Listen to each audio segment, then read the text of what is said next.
Good morning, good afternoon, good evening, ladies and gentlemen, wherever you may be in the world. Welcome to Gift of Healing TV.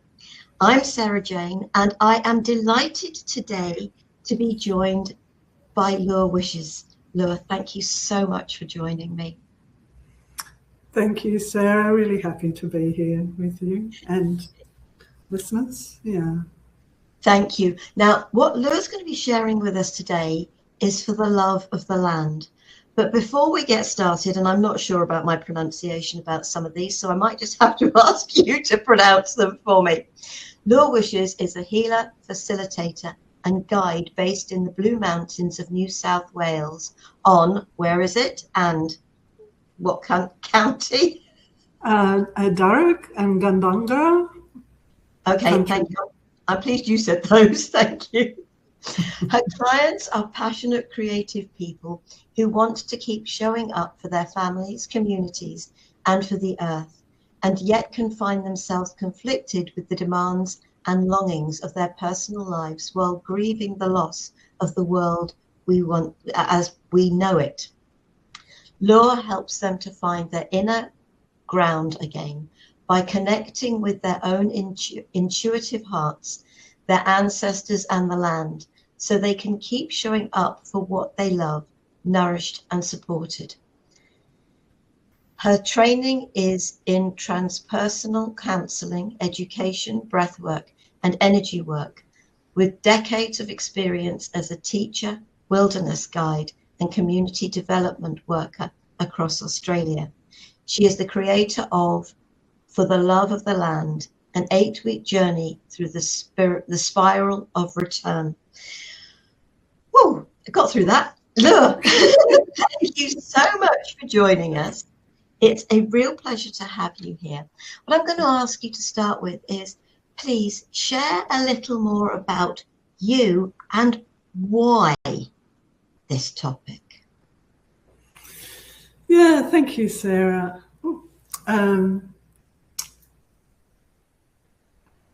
I've had a call to the land my whole life. You know, especially a conscious call, you know, from when I was in my early 20s. But I was born in a small town up about on the north coast of New South Wales, where I live. So it's about 7 hours drive north. And my haven was always, you know, playing out in the fields or there's a lane at the bottom of the road. And then we moved to Sydney when I was a teenager. So that was a huge thing for me, because I felt like I did lose, you know, I did lose my home from that sense of being part of the place, you know. So there was a lot of disruption there. And then, you know, after years living in Sydney, I then went back out. Whereas, you know, in my mid-20s, I think I left Sydney and went to Tasmania and became a wilderness guide at some point, started walking through the mountains, learned how to do these sort of things. And it was a real homecoming for me to be in those wilderness areas in particular. Tasmania is a stunningly beautiful place. There's a lot of national parks. There's a lot of wild areas. There's also a lot of devastation and a lot of once you've been in these old forests, it's very, very hard to watch the whole stretches of forest being clear-felled, you know. So there's that part of it, you know, my own love for the land, and also what I've experienced living in a lot of different places in Australia. Tasmania, as I said, was home for many, many years. But I've also lived out in desert regions of Australia, out in Aboriginal communities. Very, very different landscapes there. And so I've experienced a lot of both, the love and the grief. And I'm aware of how many other people can experience that, the loss of sort of the natural world and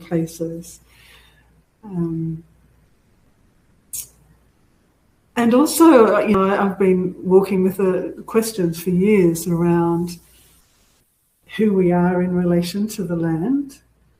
So that's a whole different level. So many, I live in Australia, it's a colonised country. We have a history of incredible pain. There's a whole massacre history that still hasn't ever fully been acknowledged. It's getting better, but there's this great silence and this sort of weight of what's been unsaid.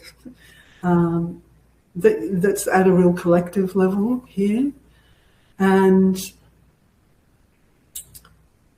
so many people I met who are not Indigenous, there's often a sense of dislocation and a sense of, where do I belong? Can I belong here? Am I or my ancestors, what have they done in this place? And how to come to terms with it all, feeling disconnected from where the land of their ancestors actually are, compared to who they are in this country. So there's, so for me, why I phrase, the term for the love of the land has come about because when I look at, my great love of the land and of so many people, I don't know anyone who truly doesn't love, nature and the world, even if they don't have much chance to experience it in their everyday life. And what's been happening, there's so much change happening on the planet at the moment. Of course, in social and political and, the wars, etc. at the moment. But there's been such a fast rate of degradation of the natural world, of our very homes, which threatens our very existence, So it's, the question I've been walking with with groups of people, because I don't have any answers, but I think the questions are super important and the exploration is really important.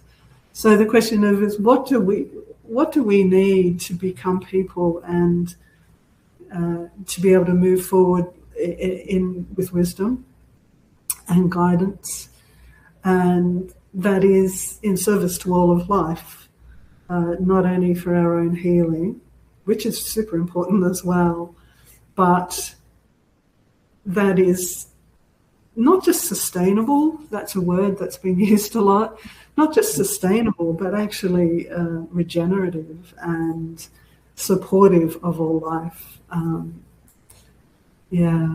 So that's probably the biggest question I walk with. And the other is, how do we... there's a sense, in a way, for those of us who've come from disconnected cultures, is what I've started calling it, those where we've lost a lot of the traditions of our older ancestors, of the ways of tending the land, for one. For those of us who are part of the colonising culture at some level or another, have, it's got this really complex, ancestors having been part of it. At the same time, we've lost connection to the connections of our ancestors. And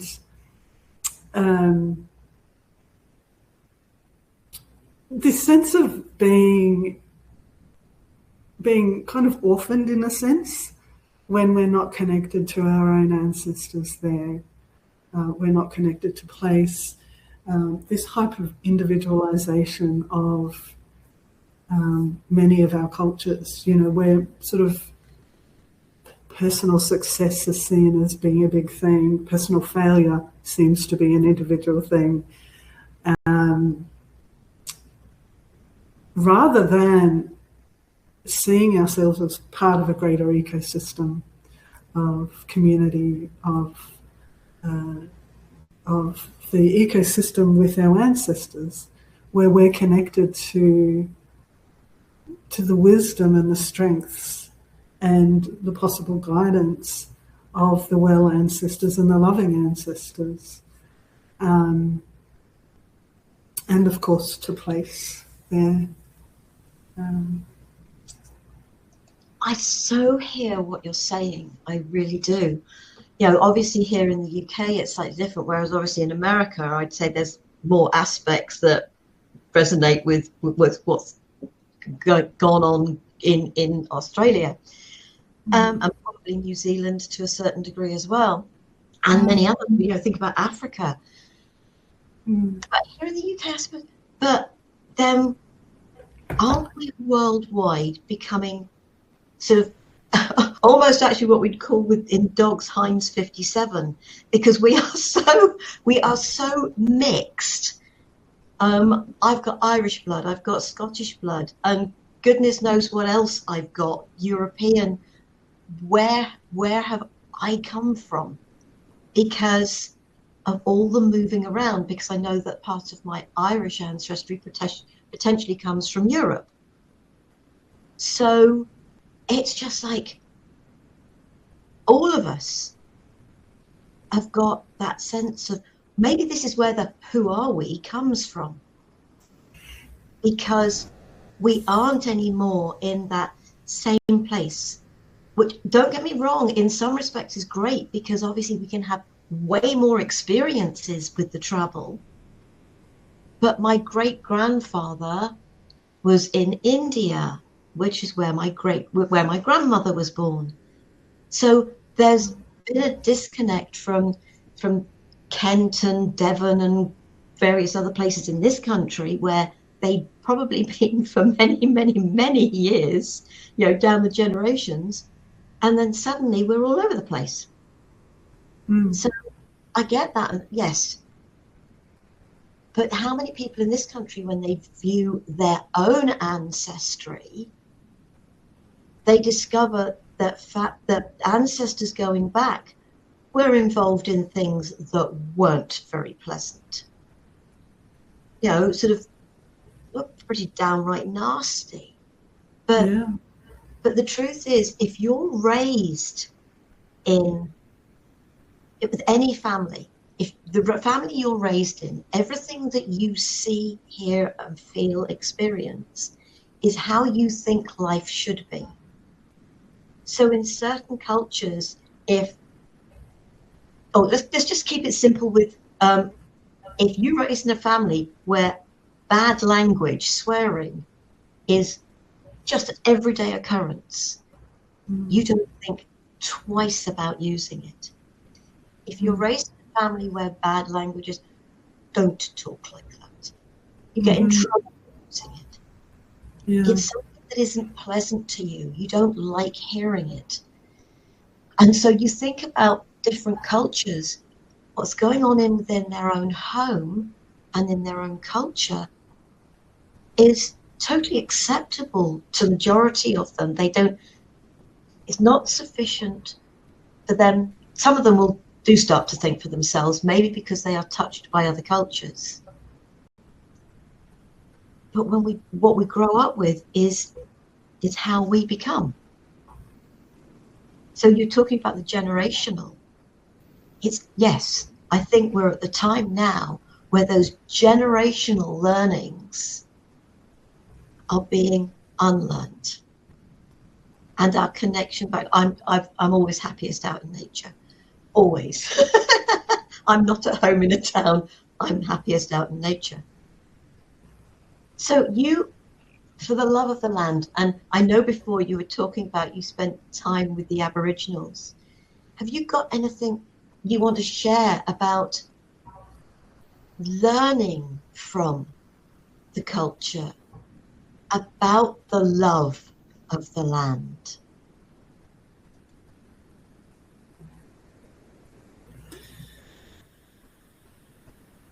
Specifically from Aboriginal people, I've learnt an enormous amount from Aboriginal people. And also, just to respond as well to what you were saying, I really love that you brought that up about that we're repeating, we get a worldview, we've got our sense of the way things are done, and which can be, as you said, can be different from another family. They don't, hang on, I think not everyone does it this way, kind of thing. And it's such an important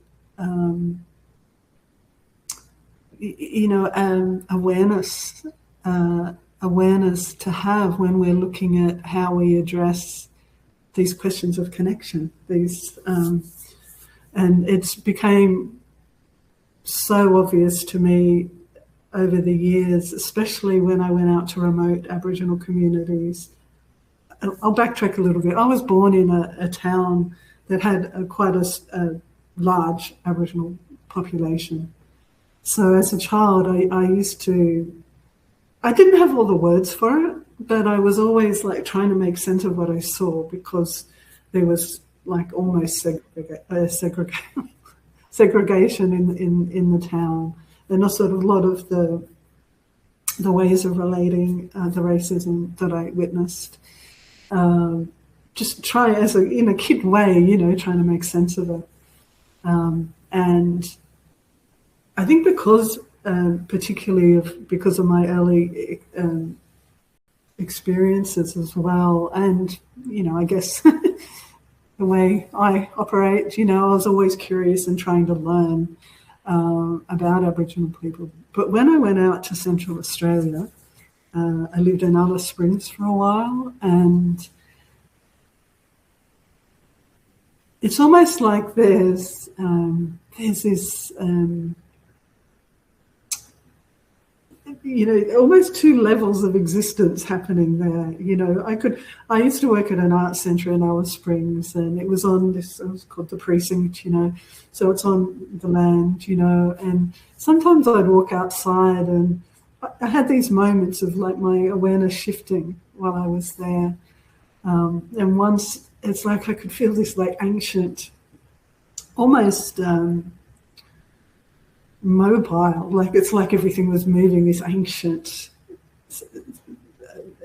presence that was the land, and this like sort of very thin crust that was like the whitefellow world on top, and then going out to the Kimberley where I was, I worked for an Aboriginal education organisation, and I worked out in very, very remote places, in very small communities, which is part of what's called the homeland movement here, where so that Aboriginal people could come back onto their land, those that had been displaced. So they were often excised from cattle stations. But amongst the vastness, and so living out there and working with people,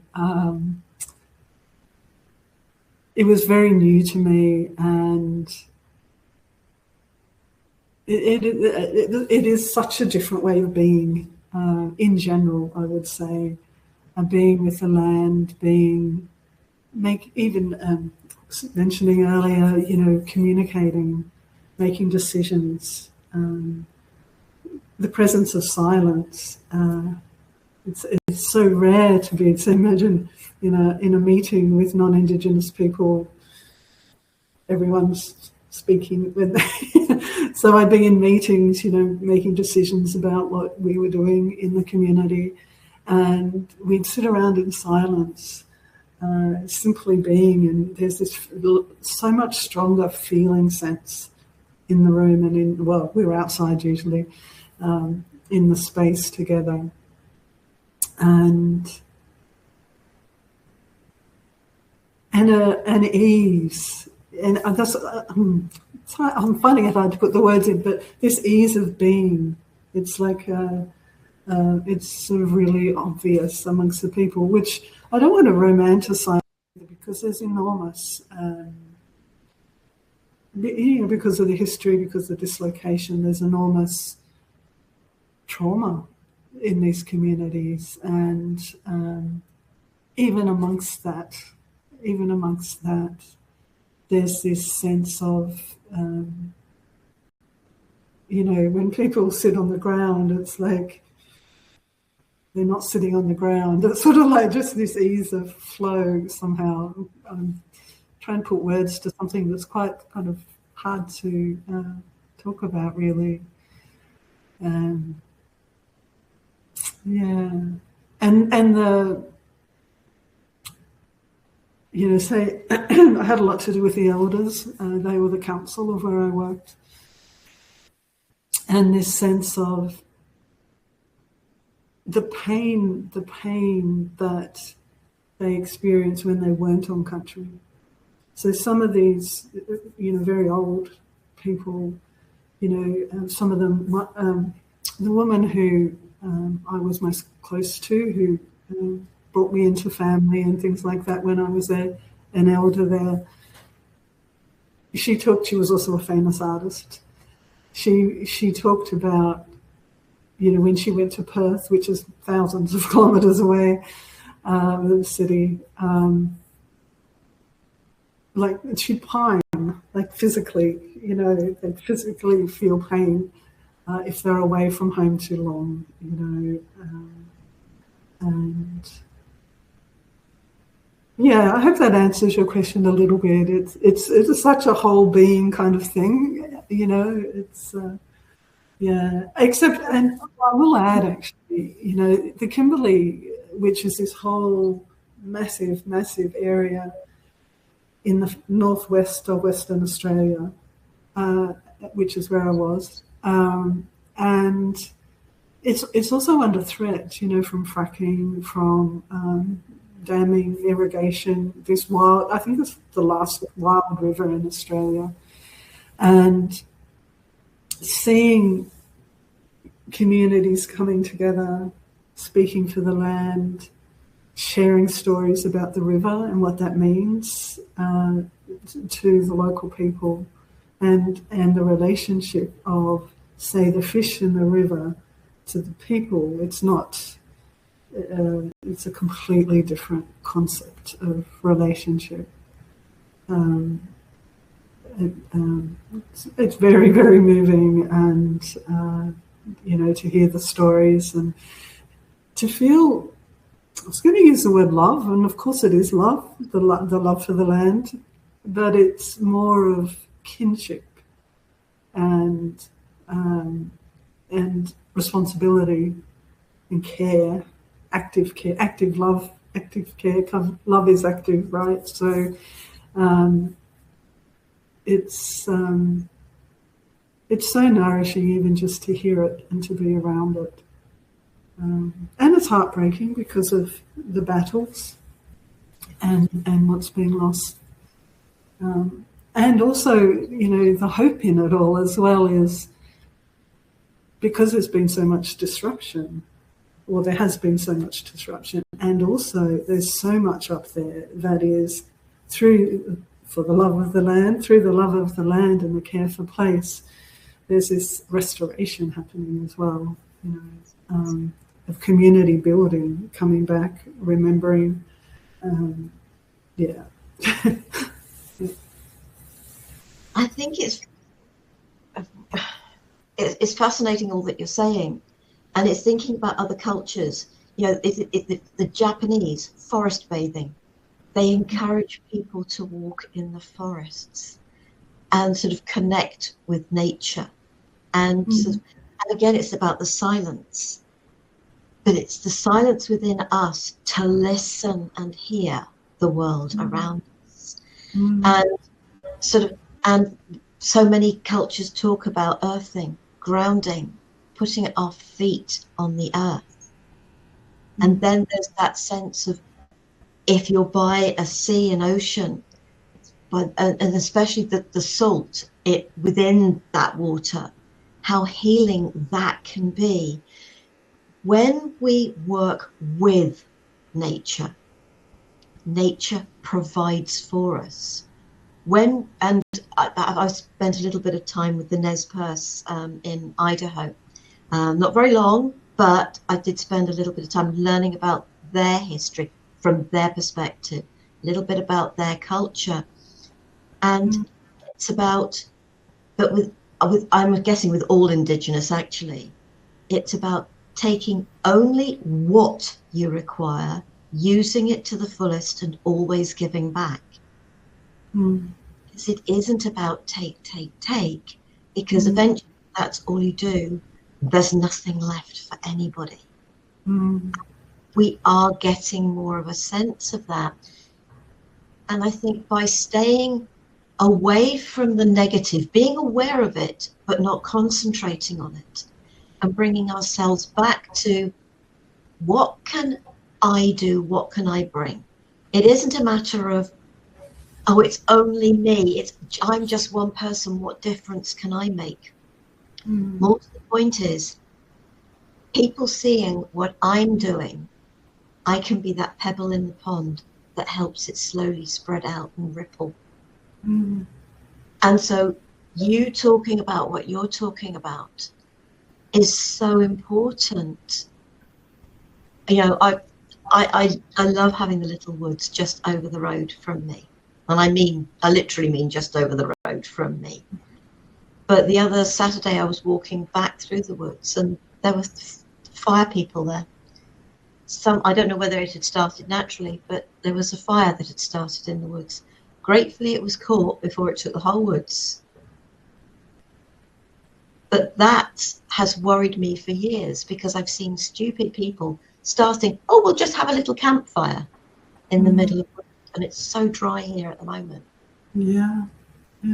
Where is the thought and the consideration of a bigger picture? Rather, oh, we just want to have a little fire. On that particular occasion, I did call the fire brigade, and they were able to get close enough, and I'm hoping they got a good ticking off. but yeah, this is every part. You say you call it for the love of the land, but the land includes everything, including water. And I know you said before we start that you've got a short exercise that you would like to share with everyone. So sort of, if you're happy to do that, does that work for you now? Yeah, absolutely. How long? 10 minutes? Well, we've got just over 15 minutes, although we can run longer if required. But sort of, if you could sort of make it, I don't know, about 10 minutes, then we've got time for a little chat afterwards. That would be lovely. Yeah, does that work? Sure. Yeah, for sure. So for those listening, do not do this if you're driving. I'm going to guide you on a guided journey here.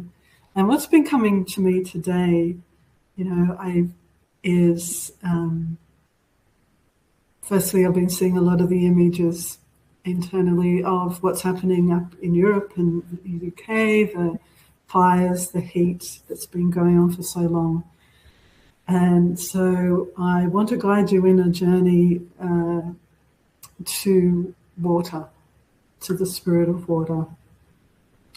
So just find a comfortable space or get comfortable where you are, hopefully or ideally more private if you can.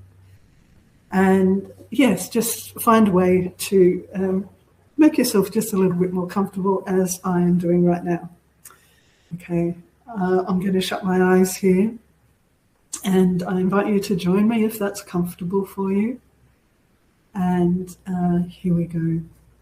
So, firstly, I want to call on all of our wise and loving, healed ancestors just to come a little bit closer today to hold us in this circle across the planet. Please hold us with your love, your presence, and your wisdom as we go on this guided journey to the spirit of water.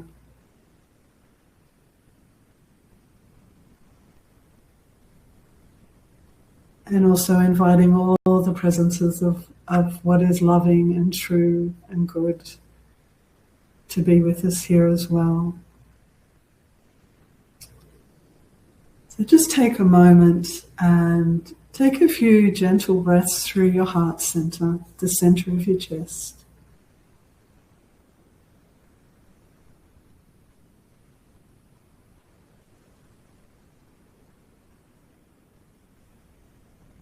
Really coming into presence with yourself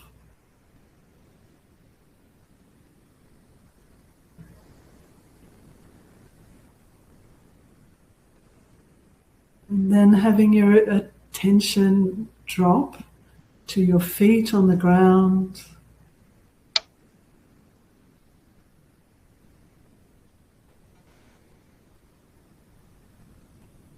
All the places your seat is touching the chair or whatever it is you're sitting on. And let your awareness drop from your feet, from the base of your spine, right down through the earth. Just imagine it's going, this sphere of energy, right down to the center of the earth, to this molten center, through the layers of the earth,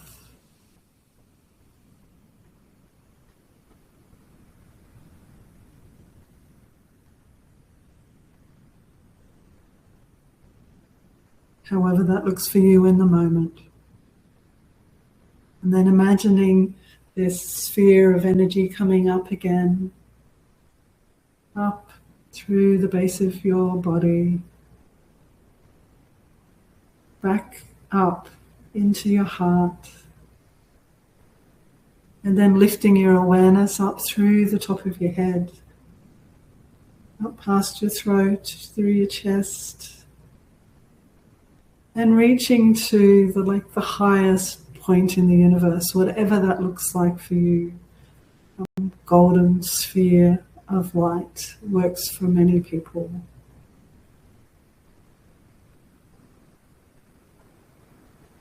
And just take a moment to look into this bright sphere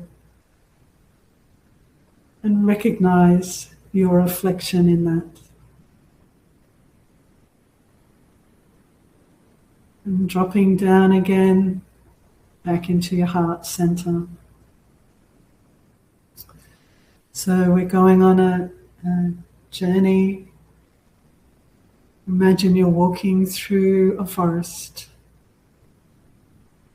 feeling your feet on the earth, the air on your skin, and listening for any sounds of the rustles of the leaves under your feet.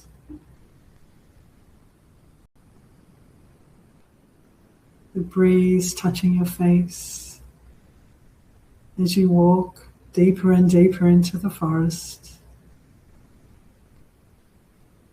And you see up ahead there's a fork in the road, in the track. And you walk to the left. You take the left track and keep walking, noticing what you notice as you walk along. And then as you walk, the ground under your feet starts to get a little bit sandier, a little bit lighter and softer. And as you follow the track further and further, you find yourself coming out into to the light, to the sunshine, on a sandy beach. A white sandy, the sand is soft and fine, and the water is blue in this bright sunshine. And you walk ahead, walking into the water, standing, having the water rush over your feet and your lower legs. It's so clear and so fresh feeling.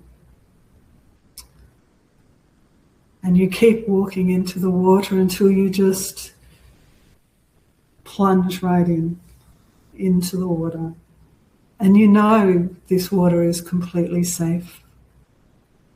And as you dive into the water, you find that your body's not even limited to what you're used to. You can move down into the deeper water and you can lift up again with ease.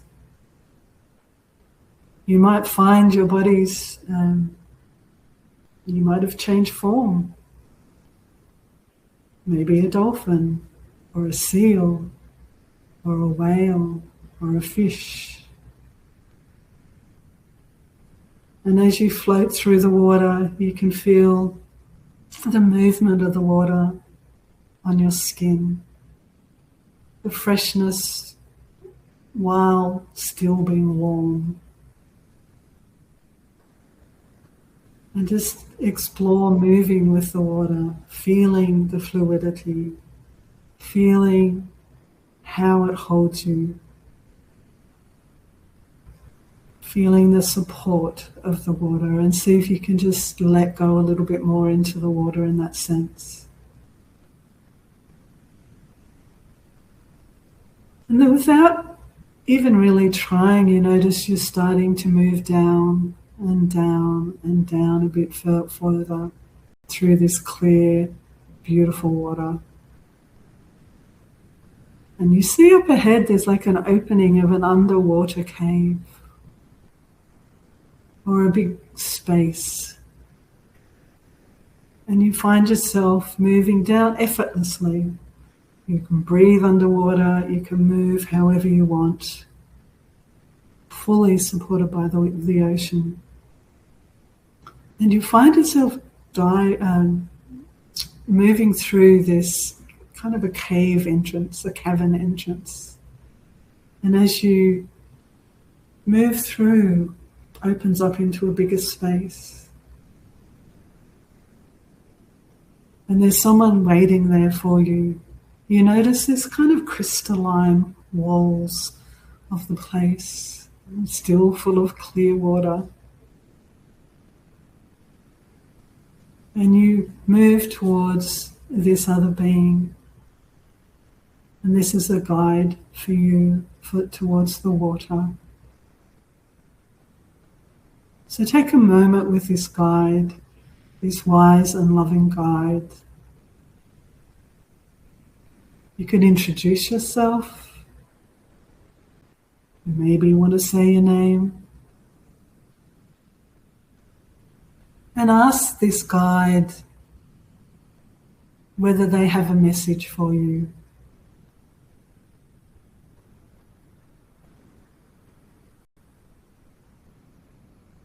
And listen for the answer. There may be a question that's burning in your own heart and mind, and you might want to ask that question as well. And take a moment to receive the answer. It may be a feeling. It might be, you might hear an answer. You might suddenly know. We all receive these things in different ways. You might hear a message.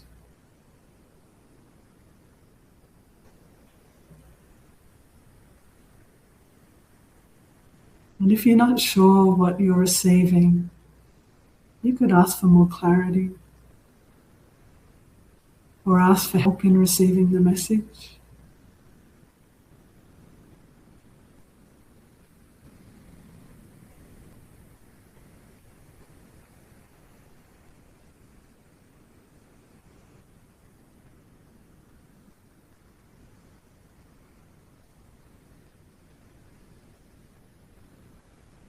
Take another couple of moments with the question or the message.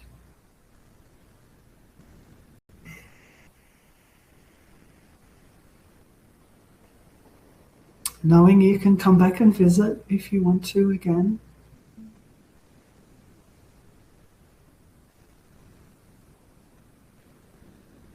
And when you're ready, you ask your guide whether they have a gift for you.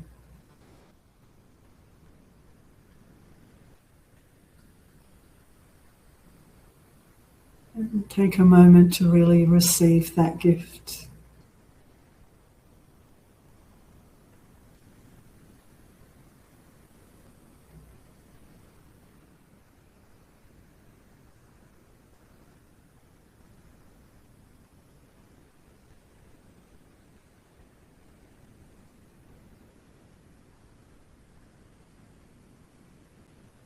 And then doing or saying what you need to do to give thanks or say your farewells to your guide.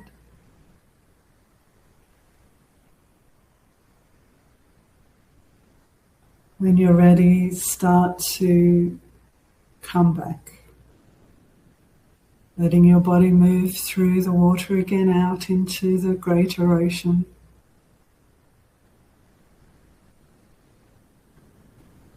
And again, you notice without effort that you start moving up, up, up again through the water moving across your skin.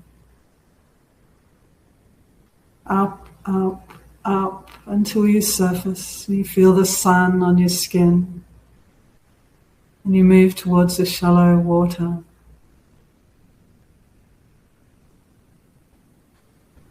And you shift again to a world of gravity as you step out of the water onto the white sand. Feeling your body, feeling this human body as you fully inhabit that as you walk across the beach. Feeling the sun on your skin. Finding and starting to walk along the track, the same track that you'd arrived by. Stepping into the more shaded area as the forest deepens. Walking back along the track. Noticing the sounds and the feels, the feel of the forest and the earth beneath your feet. Following the track, taking this time the right track back the way you came, walking back, and then returning full bodily into your body, sitting or lying wherever you are, feet on the ground, noticing your body, noticing your toes on the ground, moving your toes, your legs, your pelvis, your belly, your chest, your arms. You could rub your legs a little bit, move your arms, wiggle your toes and your fingers up your throat and your chest and your head, fully back in your body, fully grounded, fully back. And when you're ready, you can open your eyes, bringing with you what you've learned, what you've heard, and the gift.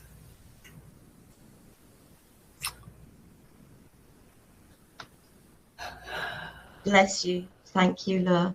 I'm just going to share very briefly. When you really first started, I felt energy at the heart, throat, and third eye. The minute you said about going into the sea, I knew I could breathe, so it wasn't an issue.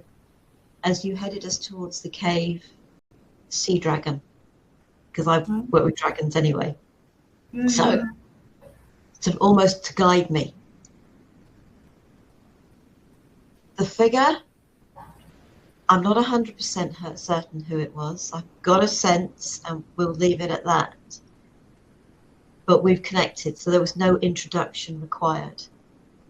And all it was about was their hand on my heart. That was it. No message, no talking, nothing. And as we departed, it was more of a hug. And then coming back with the dragon. And obviously the thank you to the figure, but the thank you to the dragon coming back to shore. So it was just like, okay, whatever that was to do with heart, that's to do with heart. But obviously, yeah, very much feeling it in the throat as well for some reason. That the energy was very definitely between some of those. So thank you so very much for that. Whether you're watching this live, folks, or whether you are watching this on record, and if you're watching live, you can go back and you can experience this again. Don't hesitate. And I think once you've done it once or twice, you can probably take yourself off there quite easily. It reminds me a bit about the healing pool meditation that I do, which is why I was so comfortable going into the water and knowing I could breathe.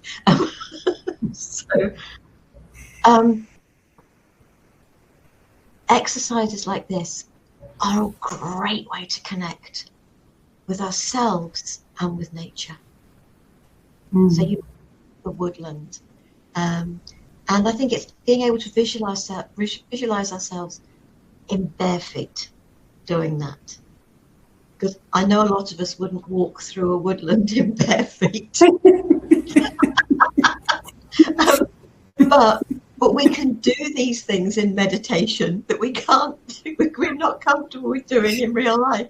So, sort of forest bathe in a meditation and walk with bare feet in the forest. So that's my suggestion. I had a moment there when I was doing, I'm like, whoops, I bet they've got shoes on. But I do a lot of these guided journeys through the programs I run, and apart from the fact that they're beautiful, experiences, chances to get guidance and reconnect, it's also part of reweaving those disconnections that we've learned. It's learning to trust what we get, to just say yes and to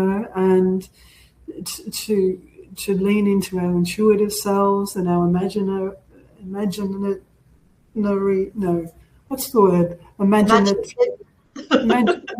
yeah, it's I don't think it's quite but I think you know what I mean. Our ways of perceiving the world that aren't linear and aren't logical, which so often can be dismissed, but it's like when we connect with the ancestors, it's trusting what comes, and then we learn to discern more, we learn to navigate spaces more. They're skills, and they're also natural ability, natural ways of being that we might have temporarily lost but can reclaim again. It's a beautiful thing. Yeah. You talk about the ancestors, but one of the things that came to me, because I have the feeling this is a figure from a past life, which isn't necessarily considered an ancestor. So are you connecting potentially with somebody from a past life and a time you lived, your soul lived, rather than the ancestral line? It's being open to it all. And I think there are many here at this time, and I don't know how you feel about this, that haven't just had lifetimes on this planet. They've had lifetimes elsewhere in the universe. And the sense I'm getting about those places is they are, for want of a better way of putting it, much higher energies, much more of a connection to the natural. And if that's opening us up to a more vast connection to the natural world, just trust what you get within these meditations. Don't limit yourself, because they go way beyond any form of limitation our mind puts on it. Yeah, when you think of, how thorough, and whether it's effective is up for debate sometimes, but how consistently thorough our education is in linear thinking, logical thinking, and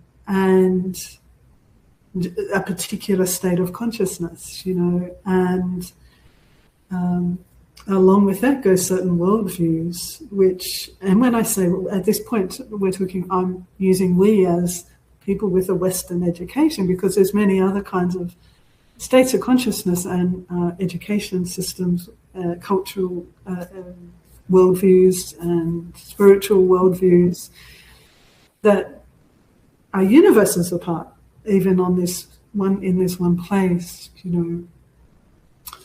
But to start to navigate other states of consciousness, to, like you say, to even open up, you know, our own intuitive sense is enormous, you know, and to discern. The discernment's so, isn't it, essential within, you know, spiritual,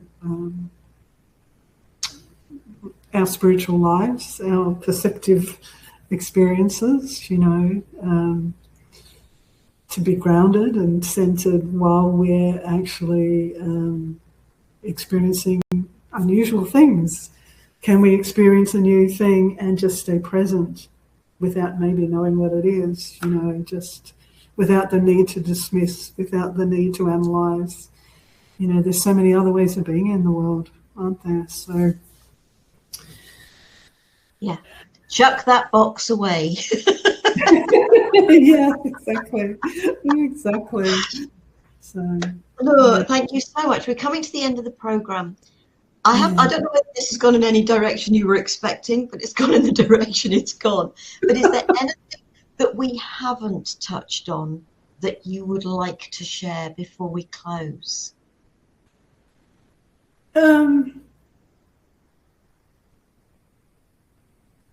have, even though it's quite an indirect route, we have I touched on a lot of what I do cover in my work, which is that reconnection with the ancestral, with our ancestors, both for support and guidance and for our own belonging, but also to help to be part of the cleanup or the healing of our lineages and those issues you brought up earlier of the you know, when our ancestors, the mess that we have because we haven't kept up the ways of tending to life with our cultural disconnections. So there's that, and of course the land connection and the heart. So we've touched on all those things in a very circular way, which is, I think, a natural way as well. So, and also if anybody wants to get in touch with me, of course, I imagine you'll have details, will you, or shall I mention them now? At www.lurewishes.com, and I have put that into the chat. And if you're watching this on YouTube, then I will put it in the information under the video. So please, if there's anything here and you'd like to learn more about what Lure does, it doesn't matter where we are in the world. It is amazing. We have this technology that helps us to connect in a way that sort of 30 years ago we couldn't, you know. So, and which is why we can do these programs, because yes, I'm in the UK and there's in Australia, so that's why good morning, good afternoon and good evening. It always is, because so many of the people I talk to are also in the States. So but we have this ability to connect and to work with each other. Some things can be done by the internet. Connect, check out Lure's website. If you choose to connect with her, don't let the distance between us, the physical distance, it's amazing what we can achieve through this technology. So please feel free to connect with Lure. Lure, thank you so very much. This has been, I've loved this, I really have. And I hope folks have too. And we'll sort of, and that practice again, go through it. And I love the fact that we can then adjust things to work for us, something that, you know, sort of might work for us, sort of, because open to your own imagination, your intuition, what feels right to you. So Lure, so very much. It's been a real pleasure and a long time. Yes, thank you, Sarah. I really enjoyed this as well, and yes, and thank you to everyone watching. That's why we're here. Exactly. Thank you so much. Just quickly, next week we have a today's conversation for you. Power of sound to open portals to creativity, dreaming, healing, and more, with our guest Kathy Harmon-Lubber. I hope you'll consider joining us for that. Laura, thank you. Take care, be safe, stay well. Remember, we get kicked out the room. I'll speak to you soon. Bye. See ya.